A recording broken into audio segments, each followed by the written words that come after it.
നമസ്കാരം. ഇൻഫർമേഷൻ മീഡിയയുടെ പുതിയൊരു വീഡിയോസിലേക്ക് എല്ലാ കൂട്ടുകാർക്കും ഒരിക്കൽ കൂടി സ്വാഗതം.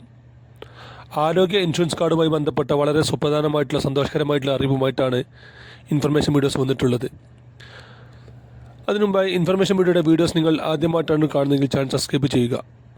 ഒരു തരത്തിലുള്ള മത രാഷ്ട്രീയ കാര്യങ്ങൾ നമ്മുടെ ചാനൽ വരുന്നതല്ല. ഗവൺമെൻറ്റിന് ലഭിക്കേണ്ട സേവനങ്ങൾ, ആനുകൂല്യങ്ങൾ, അറിയിപ്പുകൾ എന്നിവയെക്കുറിച്ച് മാത്രമായിരിക്കും വീഡിയോസ് വരുന്നത്. ശ്രദ്ധിക്കുക, ഗവൺമെൻറ് സേവനങ്ങൾ എപ്പോൾ വേണമെങ്കിലും മാറ്റങ്ങൾ വരാം. അതുകൊണ്ട് തന്നെ ഏറ്റവും പുതിയ അറിയിപ്പുകളും ആനുകൂല്യങ്ങളും ലഭിക്കാൻ ചാനൽ സബ്സ്ക്രൈബ് ചെയ്ത് തൊട്ടടുത്തുള്ള ബെല്ലൈക്കൺ കൂടി ക്ലിക്ക് ചെയ്യുക. നമുക്കറിയാം, ദൈനംദിന ജീവിതത്തിൽ ഏറ്റവും കൂടുതൽ ചിലവാക്കുന്ന സംഭവമാണ് നമ്മുടെ ആരോഗ്യ സംബന്ധമായിട്ടുള്ള ചിലവുകൾ. നമ്മളെല്ലാ ആളുകളും കാത്തിരിക്കുന്ന ഒരു കാര്യമാണ് ഗവൺമെൻറ് ആരോഗ്യ ഇൻഷുറൻസ് കാർഡ് എടുക്കുക എന്നുള്ളത്. 15 വർഷങ്ങൾക്ക് മുമ്പ് തുടങ്ങിയ സമയത്ത് കൂടുതൽ ആൾക്കാരും അത് എടുക്കാൻ ആവശ്യം കാട്ടിയിരുന്നില്ല. എങ്കിൽ പോലും വർഷങ്ങൾക്ക് ശേഷം അതിപ്പോൾ എല്ലാ ആളുകൾക്കും അത് അത്യാവശ്യമായി വന്നിരിക്കുകയാണ്. ഓരോ വ്യക്തികൾക്കും 5 ലക്ഷം രൂപയുടെ ആരോഗ്യ ഇൻഷുറൻസ് ഉറപ്പു നൽകുന്ന കാർഡായിരുന്നു അത്. പക്ഷേ ഇതുവരെ നമ്മളത് പുതിയത് എടുക്കാനോ അല്ലെങ്കിൽ അത് പുതുക്കാനോ സാധിക്കുമായിരുന്നില്ല. നിലവിലുള്ള കാർഡുകൾ ഓട്ടോമാറ്റിക്കായി പുതുക്കി പോരാൻ മാത്രമായിരുന്നു അത് സാധിച്ചിട്ടുണ്ടായിരുന്നത്. എന്നാൽ ഇപ്പോൾ അതിലൊരു അപ്ഡേഷൻ വന്നിട്ടുണ്ട്. 70 വയസ്സ് കഴിഞ്ഞ മുഴുവൻ ആളുകൾക്കും ഈ ഒരു ആരോഗ്യ ഇൻഷുറൻസ് കാർഡിൽ പുതിയതായി ചേർക്കാൻ സാധിക്കും. വരുമാന അല്ലെങ്കിൽ വേറെ ഏതെങ്കിലും ഒരു രൂപത്തിലുള്ള ഒരു നിബന്ധനയുമില്ലാതെ റേഷൻ കാർഡ് ചുവപ്പോ നീലയോ വെള്ള ഏതുമായിക്കോട്ടെ 70 വയസ്സ് കഴിഞ്ഞ മുഴുവൻ ആളുകൾക്കും ഈ ഒരു ആരോഗ്യ ഇൻഷുറൻസിൽ പങ്കെടുക്കാൻ സാധിക്കും. പക്ഷേ കേരളത്തിൽ ഇപ്പോൾ അതിൻ്റെ രജിസ്ട്രേഷൻ നടക്കുന്നുണ്ടെങ്കിലും അതിൻ്റെ ഒരു അവസാനഘട്ട സബ്മിഷൻ നടന്നിട്ടില്ല.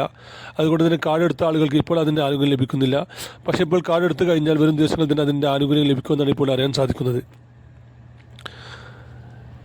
ഇതിനു മുമ്പ് ഒന്നൊരു അപ്ഡേഷൻ, കുടുംബത്തിൽ ആർക്കെങ്കിലും ഒരാൾക്ക് കാർഡുണ്ടെങ്കിൽ വീട്ടിലെ മറ്റംഗങ്ങളെ ചേർക്കാൻ സാധിക്കുമായിരുന്നു. അത്യാവശ്യം വരുന്ന സമയത്ത് നമ്മുടെ കാർഡ് എടുക്കുന്ന ഹോസ്പിറ്റലൈസ് ചെയ്യാൻ കൗണ്ടറിൽ ചെന്ന് കഴിഞ്ഞാൽ നമുക്ക് അതിൻ്റെ കാർഡ് മറ്റു ആളുകളെയും അപ്ഡേറ്റ് ചെയ്യാൻ സാധിക്കും. അതിപ്പോഴും സാധിക്കുന്നുണ്ട്. അതുപോലെ തന്നെ കുടുംബത്തിൽ ഇതുവരെയും കാർഡില്ലാത്ത 70 വയസ്സ് കഴിഞ്ഞ ആളുകൾക്കാണ് ഇപ്പോൾ ഈ അപ്ഡേഷൻ വന്നിട്ടുള്ളത്. അതിന് നമുക്ക് വേണ്ട രേഖകൾ നമ്മുടെ ആധാർ കാർഡാണ്. Aadhaar card mobile number link ചെയ്ത നമ്പറും അതിന് അത്യാവശ്യമാണ്. ആധാർ കാർഡും നമ്മുടെ ഈ കയ്യിലുള്ള ഫോണും കൊണ്ട് നമ്മൾ തൊട്ടടുത്തുള്ള അക്ഷയ കേന്ദ്രങ്ങൾ വഴിയോ അല്ലെങ്കിൽ ഓൺലൈൻ സെൻറ്ററുകൾ വഴിയോ ചെന്ന് കഴിഞ്ഞാൽ നമുക്ക് കാർഡ് എടുക്കാൻ സാധിക്കും.